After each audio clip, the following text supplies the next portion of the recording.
យ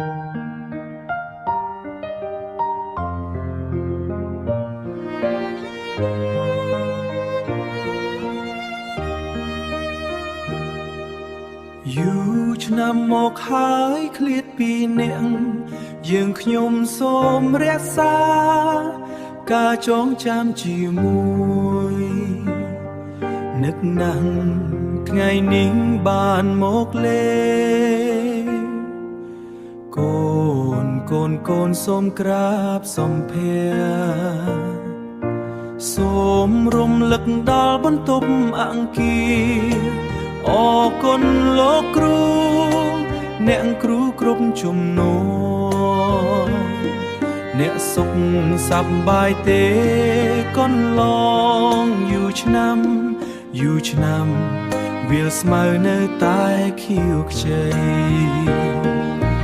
កាលនៅរៀនចិត្តយើងល្អស្អាតចិត្តមានតែការសិក្សាសុទ្ធតែជាសង្គមរួមខិតខំរៀនសូត្រវិជ្ជា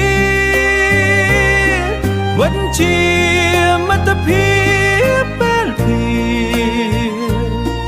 ពេលនោះពិតជាកង់ក្ដៅប្រឡងជាប់មិនដែលរសាយតួឃ្លាតឆ្ងាយពីអ្នកអូដា